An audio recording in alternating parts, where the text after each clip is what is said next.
Este é um vídeo sobre psicanálise. Eu vou fazer um react de um vídeo do filósofo Luiz Felipe Pondé. E eu vou defender a seguinte tese. A psicanálise é uma mistura entre uma seita religiosa secular e uma pseudociência. E eu começo comentando o nome do vídeo do Pondé, Perseguição à Psicanálise. Talvez tenha sido um ato falho, mas perseguição é um termo que a gente não usa num debate epistemológico científico. A gente usa ataque, ou desconfiança, ou discordância, mas perseguição é um termo geralmente associado às religiões. Os cristãos foram e são perseguidos. O que eu acho da perseguição que a psicanálise sofre no meio dito científico? Esse é um tema que data da própria época de Freud, né? Você percebeu que ele disse dito científico, né? Isso é importante. Guarde isso. Né? Então, o próprio Freud tinha uma angústia muito grande, principalmente no começo da carreira, quando ele já estava lá pelo final dos 30 anos, entrando nos 40 anos, quando ele começou, de fato, a virar o Freud que a gente conhece, né? Ele também tinha muitas dúvidas, inseguranças, queria ser aceito como médico cientista, a psicanálise como ciência, mas ao longo da evolução da obra do Freud, foi ficando muito claro que ele percebeu que isso não era o essencial. Primeiro porque os tratamentos tinham resultados, não só por parte dele, como por parte de discípulos dele. Pondé disse que em um determinado momento o Freud passou a dar pouca importância para se a psicanálise é ou não reconhecida como ciência. Porque ele passou a perceber que ela funcionava. E só isso basta. Que ela funcione. Você reconhece que ela está funcionando. Ora, mas é justamente isso que a ciência faz. A ciência tenta mostrar que algo que se diz funcionar realmente está funcionando. Para a ciência não basta apenas a correlação. Dois eventos acontecendo paralelamente. É preciso uma relação de causa e efeito. Isto causou isso. Este remédio causou a melhora. Este tratamento causou a melhora. Não que a pessoa melhorou em algum ponto. Pode ter sido uma melhora por várias outras razões. Note, na Idade Média, muitos curandeiros davam para as pessoas um monte de tratamentos, faziam infusões, emplastros. Funcionava? Hoje nós sabemos que não, mas eles acreditavam que funcionava. A ciência é um empreendimento humano para tentar mostrar que realmente funciona. E, aliás, não é bem verdade que o Freud foi reconhecendo que funcionava, porque nas suas cartas ele reconhece que não funcionava. Ele admite que inflou os resultados, que ele mentiu nas suas pesquisas, dizendo, olha, eu curei, mas a pessoa continua doente. E depois porque ele foi percebendo que a análise, a pesquisa que ele fazia a partir dos seus pacientes, das leituras, do repertório cultural que ele tinha, foi construindo todo um cabedal de conteúdos que transformou no Freud num dos grandes pensadores da cultura, pensadores da história da humanidade, um repertório com capacidade de fazer análises políticas, né?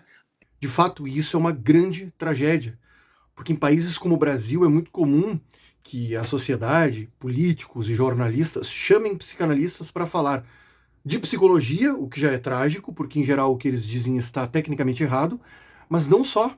Eles passam a falar como oráculos de todos os assuntos possíveis, sempre com teses genéricas e deduções absurdas.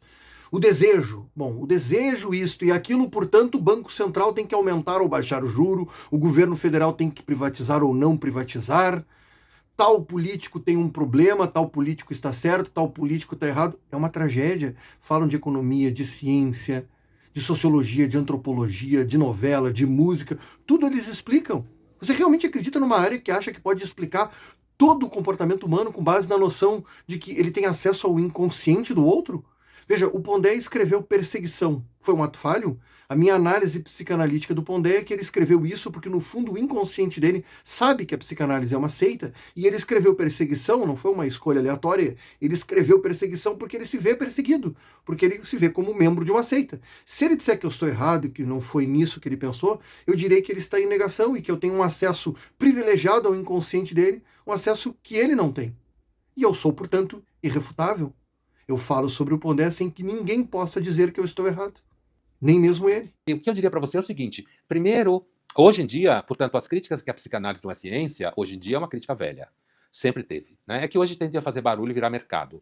Sim, ela é uma crítica velha porque ela é verdade há muito tempo. E é uma verdade que foi ficando mais robusta com o tempo. Quanto mais evidências a ciência recolhia, quanto mais evoluíram as áreas científicas, como a antropologia, a sociologia, a psicologia, a genética, mais seguro é dizer que a psicanálise é uma pseudociência, ela não é científica. No finalzinho, o Pondé diz que essa crítica gera mercado, ou seja, as pessoas ganham dinheiro com essa crítica. O Pondé é um filósofo, ele sabe muito bem que o que ele acabou de fazer é uma falácia, ou talvez duas, ad hominem e envenenar o poço. Ele está dizendo, olha, não confie nos críticos da psicanálise, eles têm um interesse financeiro nessa crítica. Então não é uma crítica genuína, uma crítica sincera. É um ataque a quem critica, uma desautorização de quem está criticando. Olha, não olhem para eles, não observem o argumento deles. Então ele não ataca o argumento, ele ataca a pessoa. Tá? É muito parecido com a crítica que os psicanalistas fazem à indústria farmacêutica. A indústria farmacêutica está aí para ganhar dinheiro. Claro, porque o analista que mantém uma pessoa por 10 anos fazendo análise, cobrando R$ 2.000 a sessão, ele não está fazendo isso por dinheiro. Ele faz isso por amor ou qualquer outra coisa. Inclusive na onda pós-pandemia, quando virou moda chamar todo mundo de negacionista. Então, comparar a psicanálise e os psicanalistas com gente que acha que não tem que tomar vacina e a Covid não existe, pelo amor de Deus, né? Ao contrário, essa comparação é muito precisa, ela é muito pertinente. Desde que a ciência mostrou que a psicanálise não funciona e que ela está errada sobre as teses que tem, por exemplo, sobre desenvolvimento infantil, ou sobre tratamento de pacientes, ou sobre as patologias psicológicas, psiquiátricas, que os psicanalistas passaram a criticar a ciência. Ou eles desenvolvem um discurso conspiracionista, que é a crítica à indústria farmacêutica, ou um relativismo epistemológico, dizendo que os transtornos mentais não existem, ou dizendo que a própria ciência não existe. Mais ou menos como o Pondé fez no começo do vídeo, quando ele diz, é dito científico. É um desdém, porque o cientista pensa que sabe, mas não sabe. E isso é muito perigoso. Há um caso conhecido aqui no Rio Grande do Sul, não vou falar mais porque não quero ser processado, de 2 psicanalistas com esse discurso da indústria farmacêutica, a tese de que os remédios mascaram o verdadeiro problema e que você tem que ir escrafunchando até chegar no inconsciente. Eles recomendaram que um rapaz parasse de tomar remédios. E ele cometeu suicídio pouco depois. Essa é a tragédia de uma pseudociência fazendo tratamentos na área da saúde. É uma questão ética que nós precisamos discutir. Como uma área que não está muito bem fundamentada, na verdade ela está muito bem refutada, continua tratando as pessoas. O perigo que isso representa para a saúde pública. É misturar alhos com bugalhos. Inclusive porque a ciência é um método fundamental, não resta dúvida, mas se a humanidade dependesse só da ciência para conhecer a si mesma, a ciência, eu estou falando hard sciences, tá? Estou falando hard sciences, como se diz, estou falando ciência dura, tá bom? Porque é daí que vem normalmente a crítica, como veio do Einstein, que era físico, né? Já não ficou claro o que o Pondé quis dizer com hard science, e depois ele inclusive menciona um físico. Mas provavelmente o que ele quis dizer é o seguinte: muitos psicanalistas confrontam a tese de que a psicanálise é uma pseudociência, supondo que quem diz isso está tomando a psicanálise numa comparação com as hard science, com a física, a química e a biologia. E aí o sujeito faz uma contra-crítica, ele diz, não, mas não se pode pedir para que a psicanálise tenha provas no nível da física, da química ou da biologia, que são as ciências duras. Mas não é isso que está sendo dito. Não é isso que está sendo dito há 60 anos. O que estamos dizendo é que a psicanálise é uma pseudociência na comparação com a história, com a antropologia, com a sociologia e outras áreas da psicologia, a psicologia experimental científica, que tem outro tipo de exigência epistemológica, que não é tão dura quanto as hard science, né? Não é tão dura quanto a física, a química e a biologia, mas tem métodos de confirmação, que é a experimentação, que é a empiria, que são dados empíricos, que tem um grau de confiabilidade para aquilo que elas dizem. E esse aqui é um ponto importante. Geralmente essa discussão sobre psicologia, psicanálise, ela fica restrita à clínica, ao tratamento ao paciente, ao atendimento. Só que a psicologia não faz só isso no mundo. A psicologia tem uma pretensão de dizer o que é um transtorno mental. Ela tem uma pretensão de dizer como é que se dá o desenvolvimento infantil. E nisso a psicanálise está completamente errada. Tudo que os psicanalistas dizem sobre isso está errado. E isso foi muito bem refutado nos últimos 60 anos. No entanto, eles continuam sendo chamados, inclusive para fazer avaliações em varas de família, para fazer recomendações na imprensa. Não, uma criança tem que ser criada desse jeito, porque o Winnicott disse, não me interessa o que o Winnicott disse, porque está tudo errado. Porque você tem uma robusta produção científica que mostra que está errado. Então, achar que o ser humano só se conhece, só consegue avaliar sua história, avaliar seu comportamento, se orientar em várias questões, a partir do que a ciência entrega, ele não ia quase dar um passo nenhum. Porque a ciência não entrega praticamente nada no que se refere a comportamento, né? Não é. Aliás, eu aposto que essa foi certamente a maior bobagem que o Pondé já disse em toda a sua vida. Dificilmente algo pode estar mais errado do que isso.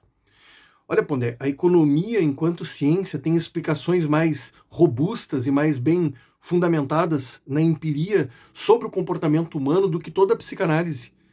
Eu nunca imaginei que alguém fosse dizer que a ciência não explica o comportamento humano. Há várias ciências explicando o comportamento humano de modo bastante confiável. A antropologia, um dos clássicos recentes, o livro da Sarah Bluffer, Mothers and Others, tem uma explicação sobre como é que surgiu no comportamento humano a cooperação, tem a ver com a aloparentalidade. A genética comportamental, as ciências políticas explicam mais ou menos por que as pessoas votam, ou pelo menos tentam traçar pontos relevantes para a escolha das pessoas. O marketing produz pesquisas sobre comportamento humano. Outras áreas da psicologia, como a neurociência. Eu não sei de onde é que você tirou isso, é tão absurdo que fico até constrangido de comentar. Então, primeiro, a crítica à psicanálise, que não é ciência, eu diria que um bom psicanalista, um bom profissional da área, que tem clínica, que tem experiência, ele, na verdade, não devia dar muita bola para isso, né? Ou seja, a fundamentação da psicanálise, o critério de verificação é o próprio sujeito consigo mesmo. Ele valida aquilo que ele está fazendo. É quase como se o ego dele fosse suficiente para que o tratamento fosse ou não fosse válido. E não há qualquer preocupação com uma perspectiva de validação externa, científica, metodológica, empírica, não interessa. Sou eu comigo mesmo, é mais ou menos como o seu Creyson. La garantia soy yo. La garantia soy yo. E aqui é um problema, né? Porque é evidente que todos os terapeutas acham que são bons. Nenhum deles diz, não, isso é válido para aqueles que são muito bons, mas eu, como não sou bom, provavelmente não vale para mim e eu preciso estudar mais. Não. Por isso que você vê tantos psicanalistas, quando são confrontados com o problema de validação e de fundamentação, eles fazem um discurso pretensioso, arrogante e saem a lá pombo enxadrista derrubando o tabuleiro.